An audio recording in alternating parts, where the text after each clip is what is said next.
Hi, my name is Mike. I'm one of the pastors here at Kings Harbor, and thank you so much for utilizing this resource.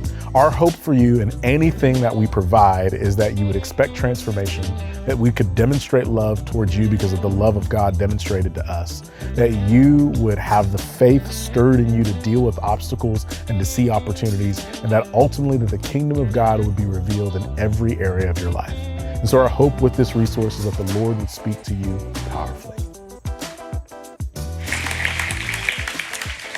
Good morning. Happy New Year. So last several weeks, as we've been walking through this series, Daybreak, I've continually kind of just coming back to this thought of there's a new day coming. Today's that day. Now, if you are physically here, you walked in, and if you walked in on this side, walked in the new lobby, you're like, oh, there's new art on the walls. People painted. Or if you walked in on this side, you saw some new things in our kids' area. And so we are in the middle of, latter stages of a rebrand. Now, the reason I say that, like when people hear rebrand, usually that's because there's like some scandal that went on and you're trying to cover up something that somebody did. So you're like, new paint, which never helps, right? This is not that. This is actually 3 years in the making. What we realized at going towards the end of 2019 is that we needed to start thinking about, we've spent a lot of time repairing and fixing things that were broken, but what does it look like to lead a people forward? And so early 2020, we started this conversation, this process where we began to start wrestling through what vision could look like. And I'll talk about that a little bit more, but as we got towards the end of that, we're like, what we're beginning to talk about, we've got to be able to reflect in everything that people see from us. And so what you're beginning to see in the building, what you're going to begin to see even online in the days to come is you're going to begin to see, I'm going to use the word recapitulation, a retelling of our story in a way that reflects who we're becoming and where we are going. And so it's not just pretty graphics. There's some things that are just deep details. And so over the next several weeks, we'll actually begin to unveil online, writing things out. But one of the things I do want to show, so the logo. I don't have time for this, but I'm going to do it anyways. And so when you look at the logo, it's a crown. Like that's obvious. But there are pieces to that story that are really important. So one of the things is it's these three pieces that make one thing. It's this Trinitarian idea that every time that people look at our logo, they need to know that we're people of the Father, the Son, and the Spirit. One of the things that if you look at it, it looks like waves, and we are coastal people, and that's a good thing. But it also has this movement to it as if we're a people who are being transformed, going from one place to a new destination, but two, it has this sense of moving forward. In fact, if you look at it the right way, it looks like arrows, and those arrows are pointing in a particular direction, forward, not backward, because we're a people who love forward and move forward. One of the other things that you'll see is if you looked at it at the right angle, it would look like the pages of a book falling over because we are a people of the book. And if you had a pen and you could outline it, you would see this picture that would look like a dove because we're people of the Spirit. And so even in the essence of the logo, Mark, we said, how do we communicate who we are, who we're becoming, who we want to show off that our God is? And so this is one piece of that. And in the days to come, we'll begin to show you more and more pieces of that for you to get excited about. But the reason that we chose to line all this up is because starting today, I mentioned that it's been 3 years in the making. We're going to be starting a vision series called We Are Kings. And just so you know, our comm team didn't fail grammar and put an apostrophe in the wrong place, though that is possible because I'm on the comm team and I'm terrible at grammar. We were taking the idea of our name, Kings Harbor, and this is who we are. And so it is really hard. Usually as a church, we spend one Sunday a year having a vision sermon. It's going to be really hard to squeeze 3 years of praying and prepping and striving into 1 week. So we decided that we're going to extend it to 12. Amen. And so starting this week, some of you are like, that's awesome. Some of you are like, oh gosh. So let me say a couple of things. In the room, I recognize there's two audiences. One is an audience, there's three audiences, but one of the audiences is people who have endured a lot of change and are fatigued by change. And I want to recognize that the excitement, the elation about something new, about a new era, about a new day, that if not walked through faithfully, if not walked through rightly, can sound like all that you loved, all that the Lord's done, that didn't matter as much. But I just want you to hear that we're not removing, we're building on top of. I have a mentor who says, Mike, you only stand tall because you stand on somebody else's shoulders. There's 25 years of history, almost 26 years of history, that what we're stepping into now is propped upon. And so as you're feeling maybe the weight of change, what I would invite you into is that this is the evolution of what you've prayed and cried and sweated for over those 26 years. And we're just beginning to, as the world around us has changed, respond in a faithful, contextual way. Here's the second audience, is people who are like, it's not too much change, it's not enough change. There's a brother in our church who I love dearly who's said before, anytime we roll out a new statement, idea, something of that nature, you're like, okay, words. And in other words, we say a lot of things that don't necessarily do a lot of things. And let me say, he ain't lying. I ain't mad at him. I think there have been a lot of times where we've had some false starts with language or ideas that we weren't able to bring to fruition. And so let me say two things. Words do create worlds. And so the words that we are sharing, crafting, praying, preaching, they are meant to create something amongst us. And I'll say that this is the first time in the nearly 6 years that I've been with you that I've had the privilege of crafting the words of who we're becoming tied to where we're going. And so right now, I'm just gonna tell you, like, I'm trying to dial myself back. There is this video of this woman who was challenging her husband to who could talk the fastest. And I was like, where I'm feeling right now, I'm gonna talk both of y'all up under the table. So I'm trying to dial it back because of how excited I am. But if we share lots of words and don't fulfill those words with our actions, you have the opportunity to hold us accountable. And so my belief is that we're gonna share something that we're gonna begin to live into, and over the next 12 weeks, we'll begin to live that out. So I keep using this phrase, who we're becoming and where we're going. And so as we think about vision, I want to think about it in two ways. We're going to talk about, and it's going to feel like for a lot of the weeks that we're not talking about vision yet, because we're going to talk about who we're becoming, the type of disciples that we want to be formed into. And then we'll end up talking about, and this is where the Lord's taking our church over the next 5 years and beyond. And so with that in mind, we're going to be in Genesis chapter 1. If you're trying to read the Bible in a year, you're welcome. But I want to start on day one.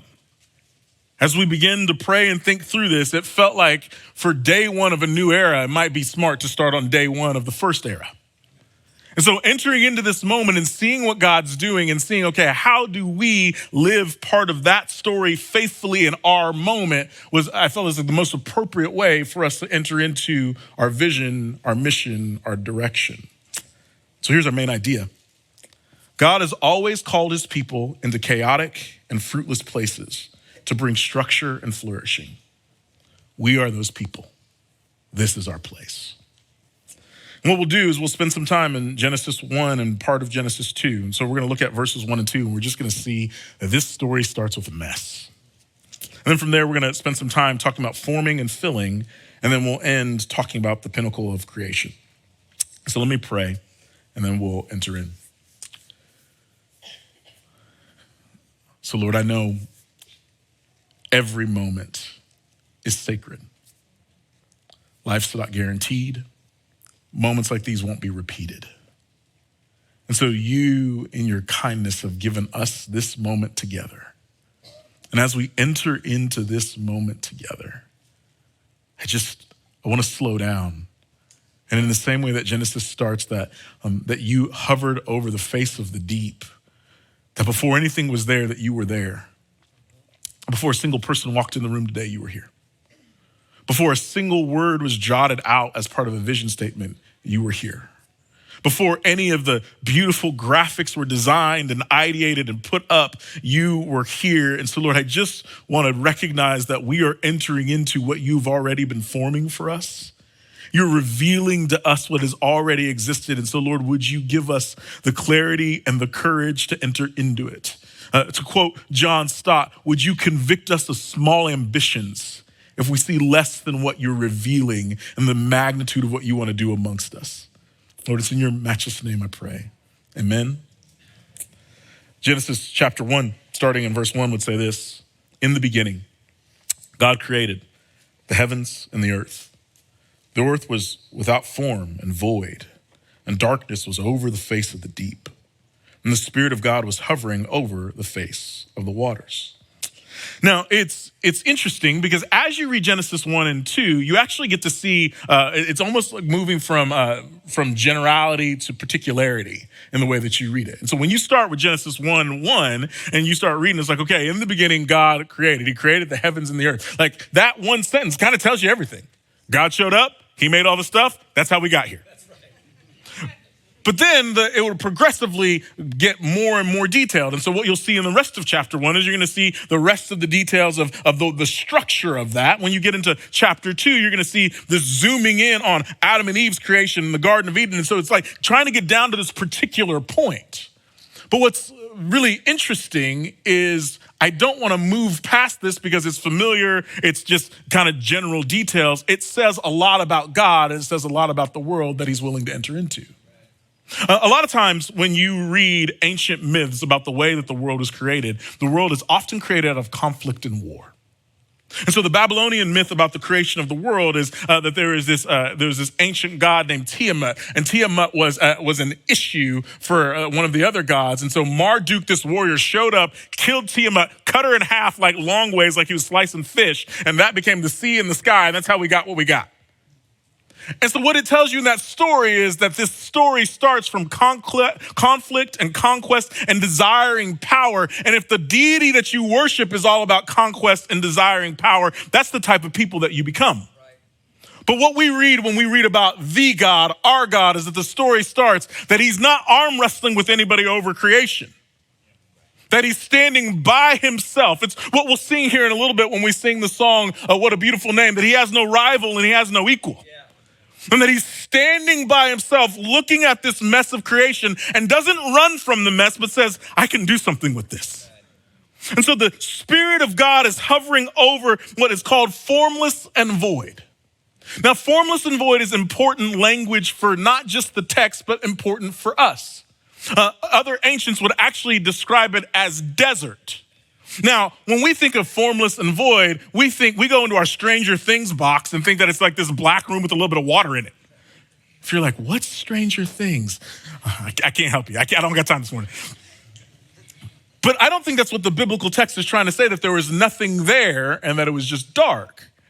I think what it's trying to say is that there was no structure to the place, and therefore it couldn't produce what it was supposed to produce. And so this structureless, formless, this fruitless place, that the Spirit of God is hovering over this place. And if you took me with my lack of green thumb and said, hey, grow a garden in this desert, I'm be like, you're gonna need to give me a different starting point. But God steps in and says, I can do something with this. A preacher friend and a mentor of mine, Brian Jarrett, would say it this way. They said that God is different than you and I because we don't create the same way God does. Some of you in this room are immensely creative.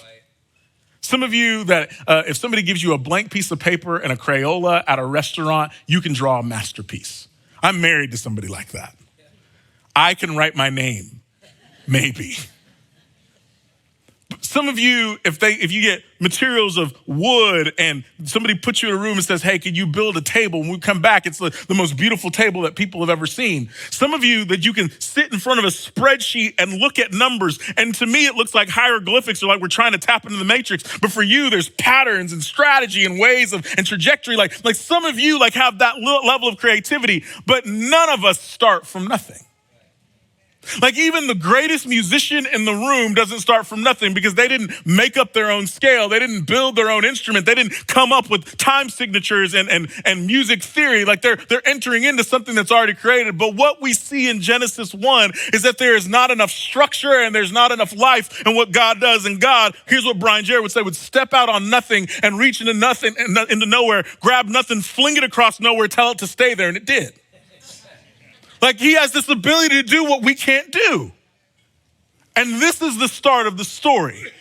that our sovereign God didn't need the world to be set right for him, that he enters in and he makes the world right. And then the author begins to tell us how he does so.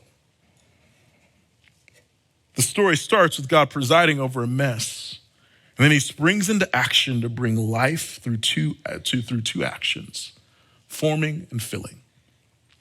Now, when you read Genesis chapter 1, there's a few ways you can read it. You can just read it in order of days. There are 6 days in chapter 1, and particular things happen on those days, and that's a faithful way to read the text. But if you look at it more closely, I think the author is trying to build these important parallels for us to watch what the Lord's doing. And so if you look at the days in comparison to one another, there's actually a pattern here. And so it looks like this.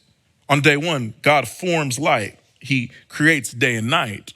But then on day 4, he circles back to light and he says, okay, I'm gonna go from generality, particularity. On day 1, he says, let there be light, and there is. And then on day 4, he says, there needs to be a greater light, the sun, and a lesser light, the moon, and these even lesser lights, the stars. And so he formed something on day 1, and then on day 4, he fills the thing that he forms.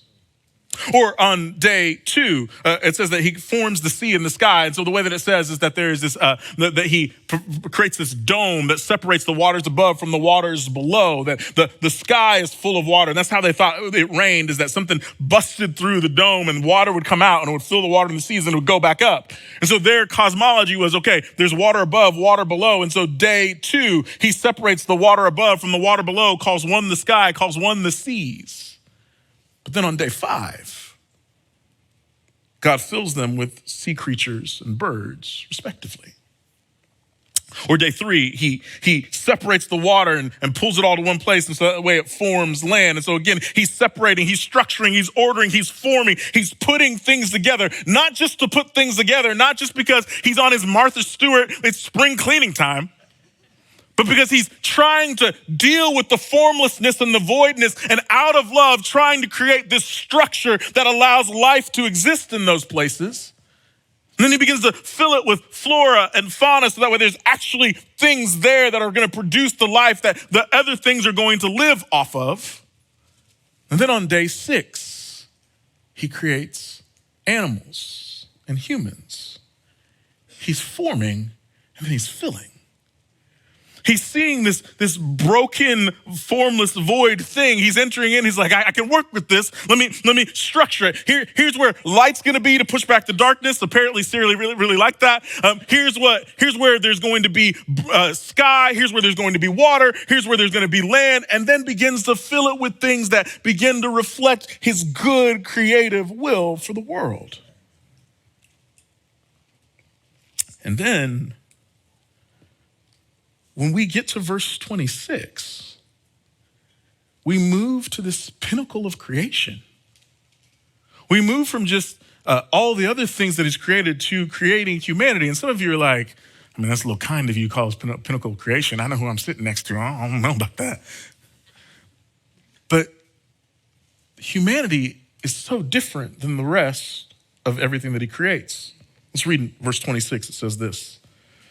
Then God said, let us make man in our image and after our likeness.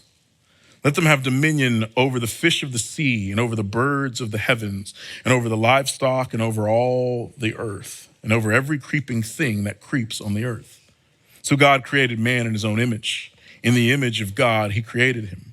Male and female, he created them. And God blessed them. And he said to them, be fruitful and multiply and fill the earth and subdue it and have dominion over the fish of the sea and over the birds of the heavens and over every living thing that moves on the earth. What I want you to see is there's a couple of distinctions. We'll read through some of these in just a moment, but there is no time in which the Lord says, oh, aardvark, you're made in my image. I don't know why I picked an aardvark, the first thing that came in my mind alphabetically. There's no plant that he looks at and says, yeah, you got my likeness. And so humanity has these two important distinctions. They're the only ones that have God's image and likeness. And then because of having God's image and likeness, they're the only ones that both multiply and rule.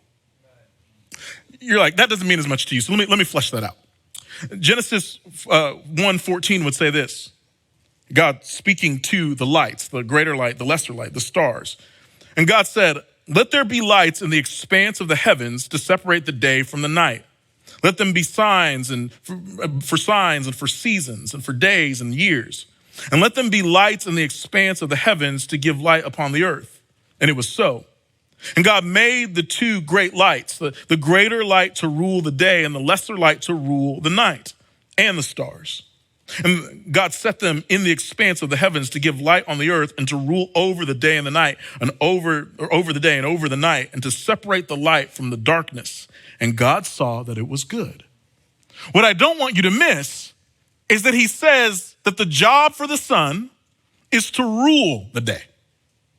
That the job for the moon is to rule the day, that there's this authority that's been given to the sun, to the moon. But here's the thing that they don't get to do. They don't get to multiply.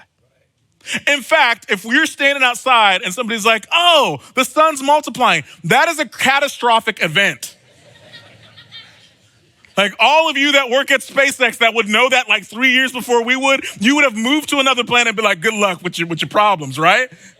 Because that's not a positive thing. It's not meant to do that. I don't care what Star Wars told you. We don't get multiple moons. I've told that joke like 14 times to the staff. Nobody thinks it's funny anymore. But there's this reality that while there's an authority given to the sun, an authority given to the moon, they don't get to multiply. Or let's look at the creatures. So God created the great sea creatures. This is verse 21. And every living thing that moves, with which the waters swarm according to their kinds, and every winged bird according to its kind. And God saw that it was good. And God blessed them, saying, be fruitful and multiply and fill waters in the seas. Let birds multiply on the earth. And there was evening and there was morning, the fifth day. And they have this ability to make more of themselves, to reproduce their likeness in the world. But nobody is like, I got a parakeet and he talks. Maybe he should run some stuff.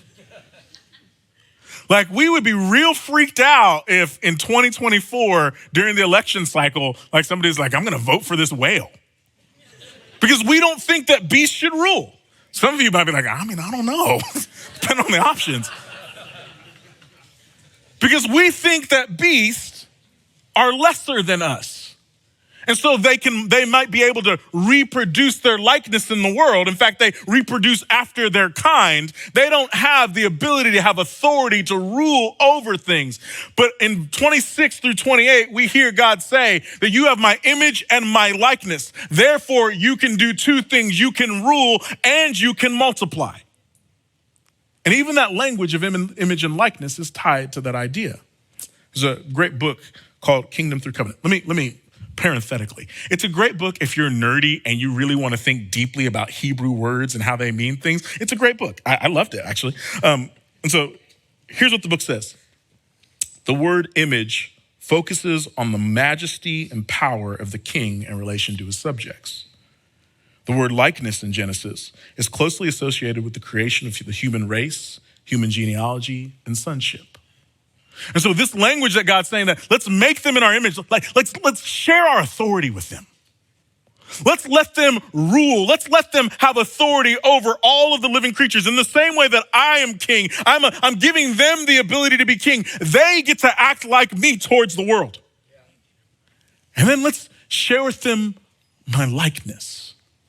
You know what's one of the things that's crazy about that word likeness? Genesis chapter 5. So this is post-fall. And just FYI, I'm not going to preach on the fall. I know you guys are worried about it because you know I love it. I'm not going to preach on it this morning. Post-fall,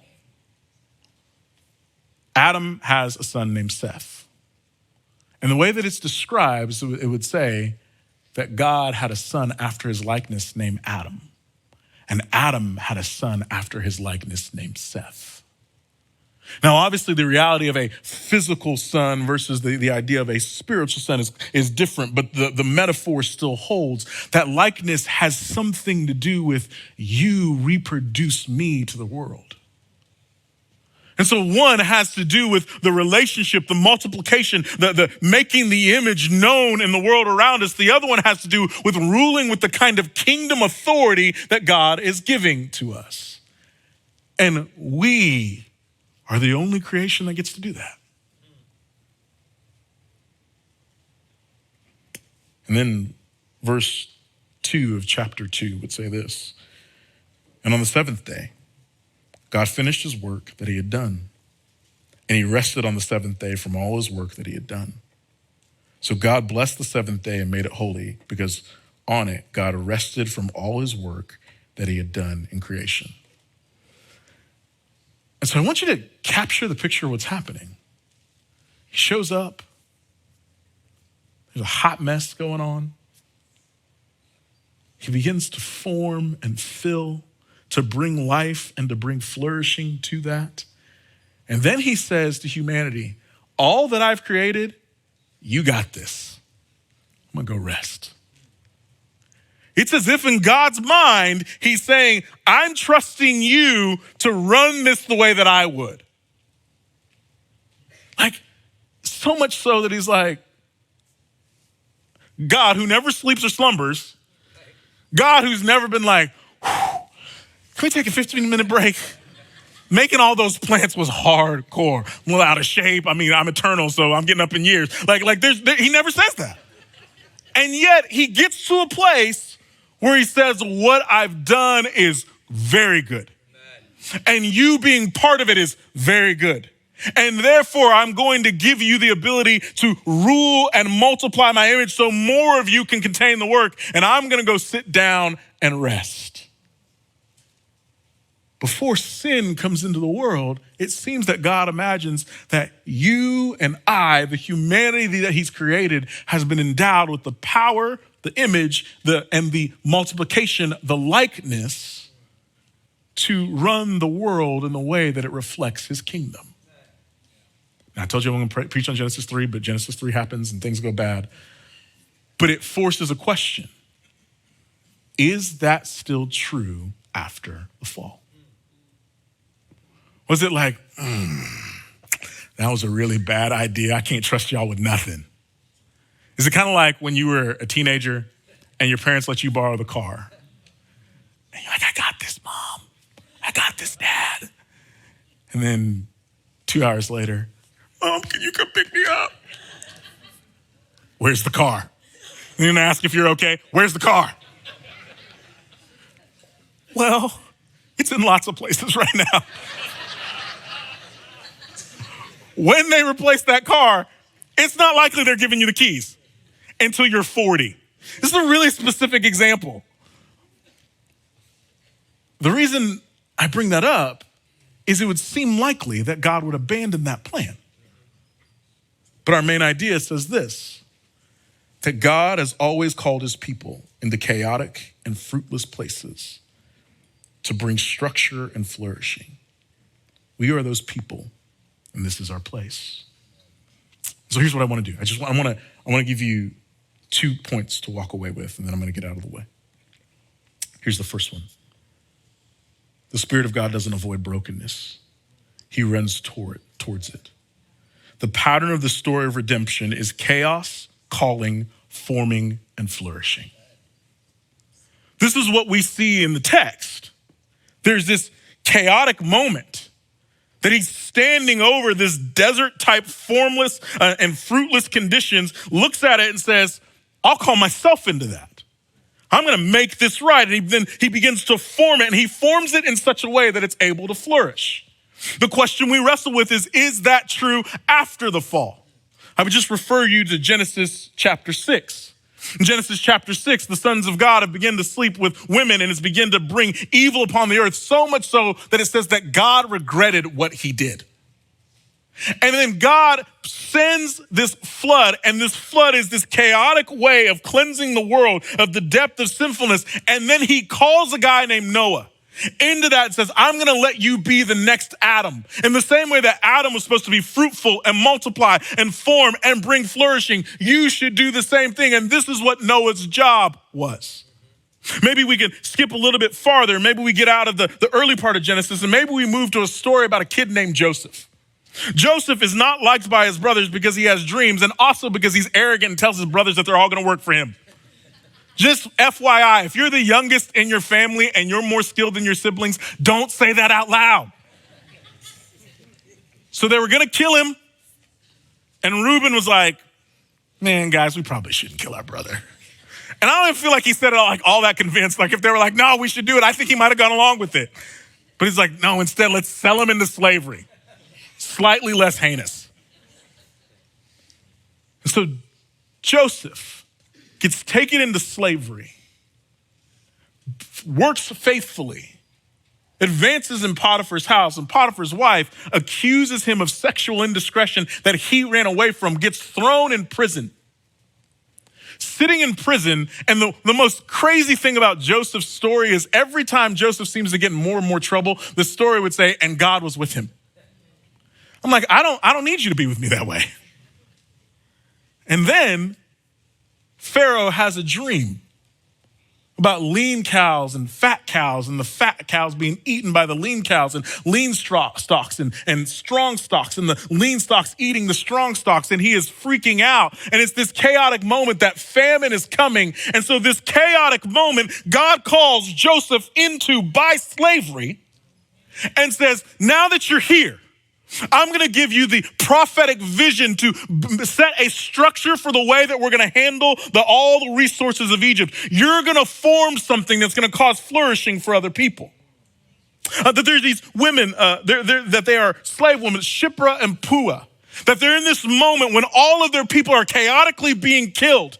And the Lord calls them into that situation that they would step forward and form a way to steal babies out of this coming genocide. So much so that Moses, who ends up being the deliverer of people, comes out of the rescue mission that they're leading. That somehow they're called into the chaos to form a way for people to survive.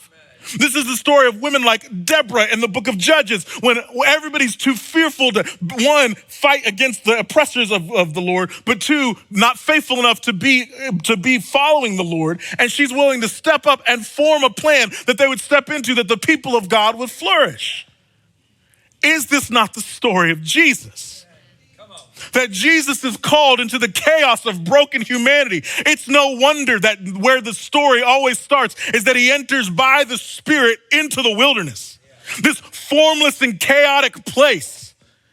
And then he would stand in, called by God to take on the sins of the world and form this new humanity that you and I could flourish.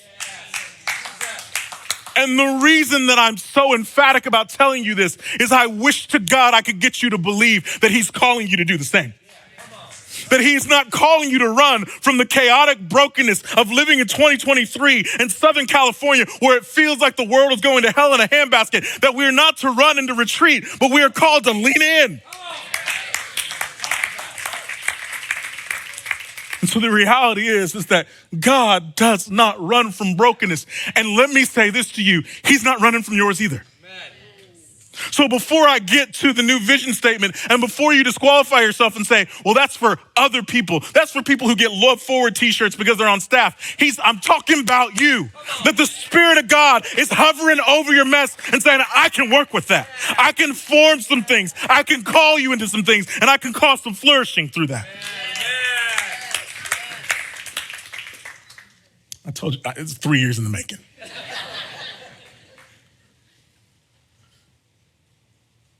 And so that lands us at the statement. Over the next 5 years, with our efforts fully dependent on the Lord, we will multiply gospel-centered leaders to cultivate kingdom flourishing in grace deserts.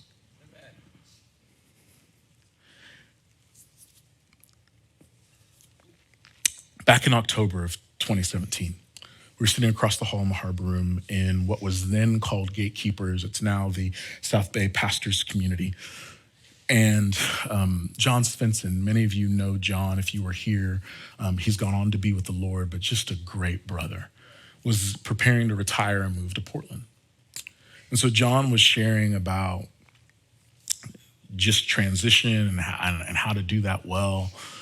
And so in our table time as leaders, they asked the question, what are you doing to plan for your transition?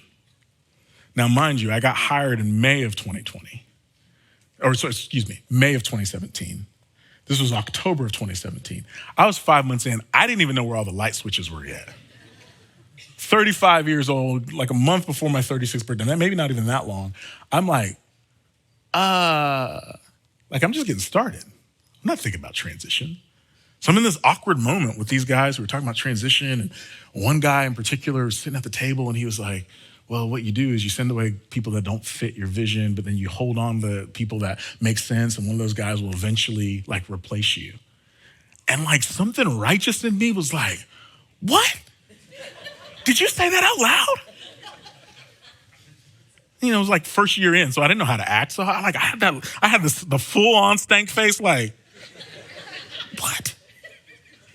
And so I said, man, that's not how I plan to play it, man. I want to raise up people and send out 40 churches in 40 years. And Dan Bradford was in the room, and I said it out loud, and Dan looked at me like, is that what we're doing? It wasn't like I was hiding it from the staff. I'd never thought it before, so I'd never said it before. And then I just said it out loud. And so I began to say that to you. And what it became was a vision statement, but really it was just an expression of if the Lord allows us to be the type of people that cause flourishing in the place that he's given us, that we'll do that thing. And so maturity of this vision is that this is not just for church planters. This is for CEOs of companies who are going to bring kingdom flourishing through the way that they do business. This is for people who run insurance agencies, and that the way that they love and shepherd their staff, that they're bringing kingdom principles and kingdom flourishing to those places. This is for stay-at-home adults that because they live in their neighborhood, that neighborhood is seeing the kingdom instead of being a grace desert. And so I don't want you to get caught up on the word leader, because leader isn't some kind of title that you earn. Leader is you're coming into space and making a difference. And over the next 5 years, and that doesn't mean in 2028 we're going to be like, well, we've made enough leaders. Good luck. It's a recognition of our maturity. That where we're at as a church, this is a brand new era. And so having a shorter vision makes sense for us. But I'll just confess to you, my prayer is that this is the last vision statement, last mission statement, last rebrand that I have to go through with you guys. And so either the Lord is going to take me home, send me somewhere else, or we're doing this for the next 35 years. Maybe less than that. I don't want to be 76 when I'm still working. Shave a few years off that. I want to, but here's where I want to challenge you. That if the Spirit of God doesn't run from messes, that instead that he forms and causes flourishing, that he might take you and put you back into chaotic situations, that you might be called to bring formation and flourishing. What I want to call us to do is to be bold enough to say that we are those people. And that this is our place. And then what we're going to do over the next 12 weeks is I'm going to spend a lot of time talking to you about the way that we've been praying that we could form you as people. The way that we want to make disciples here in such a way that when that moment comes to step into that thing, that you're like, I'm ready to step into that place. I'm ready to be that person. But it starts with a belief that the Lord's called us to it. So here's how I want to end our time. We intentionally didn't take a moment of confession during worship because we wanted to do it here. When I think about laying out a vision statement, I think there are two dangers. One of the dangers I've already talked about ad nauseum is that we might disqualify ourselves because we'd say we're not enough. I just need you to know that the Spirit of God hovers even over what you feel like has no structure and no fruit, even if that's you. But I think the second one may be the arrogance to think that we could do this in our own power. There's a band called King's Kaleidoscope, and they have a song called All Glory Be to Christ, and it's actually set to the tune of Auld Lang Syne, so it's appropriate to listen to on New Year's Day. And the first words to the song, they don't even ease you in, is let nothing of our efforts stand, no legacy survive, unless the Lord doth build the house, in vain the builders strive. And I just want to take a moment in confession. Because if we think that the Lord can't do this here, like I'm just going to tell you, like I'm keyed up. It may feel like this for the next 12 weeks. Because I'm in. Let's go. And this may be unifying and clarifying for some, and for others it may be like, this is not the place. And that's okay. But I don't want it to be not the place because we've been bound by small ambitions. Like I'm just convinced the Lord wants to do more than we can articulate. And he's showing that day after day, and he's given us sonship and authority. He's made us his through the sacrifice of Jesus and then placed his Spirit in us that we might be part of the work that he's doing. I just don't want to believe too small. But I also don't want to be an arrogant fool that looks in the mirror and believes too big. Not because I'm thinking that the Lord's doing too big, but because I think too much of myself. And so I just want to give you a few moments before we go before the Lord and do anything else to just confess. Where do you struggle with this? Is it because you think that you're not qualified? You're too messy. You done been through too much. Or is it maybe this arrogance that says, I got this? I just want to give you a few minutes before the Lord to wrestle with that.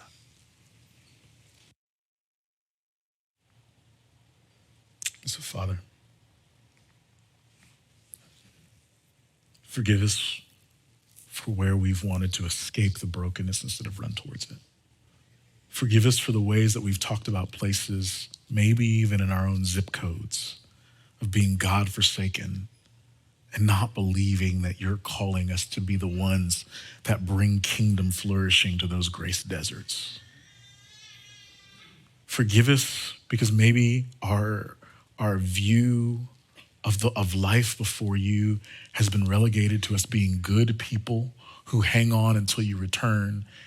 And maybe that's felt so daunting for us that we didn't think we could do much more than that. But you have said that we as your creation have been given both your image and your likeness, your authority to demonstrate to the world who you are, and a relationship with you that calls us sons and daughters. So forgive us where we've forgotten or neglected that. And then protect us. I'll just pray the prayer of the words of that song again. Would nothing of our efforts stand? Would no legacy survive? Lord, if you don't build this house, in vain, every staff member, every volunteer leader, every elder, in vain we would strive. If we would boast of what tomorrow brings, we would have to explain to you what is our life. We're a mist that vanishes at dawn. All glory belongs to you, Christ. Would you help us to be a people with our efforts fully dependent on you, with the humility that it requires to walk before you, and yet the lion-like boldness that it takes to image you to the world? Would you position us rightly for what you want to do amongst us over the next 5 years? Would you help us to walk faithfully where you're leading us to go? It's in your matchless name I pray. Amen. Thanks so much for checking out this message from Kings Harbor. We would love to connect with you. If you go to kingsharbor.org/hello and fill out a short Connect card, that allows us the opportunity to follow up with you. Also, if this message has been a blessing to your life, we believe that the Lord wants to rule and reign in every part of who we are. That means our time, our talent, our treasure. And so if this has been a blessing, we would ask that you would consider contributing back to the ministries of Kings Harbor so we can continue to bless and help people in the same way that we hope we have done for you. With that in mind, we want you to know that our heart towards you and our heart towards the world around us is that we want to be a love-forward people. And we're praying that you would join us in that.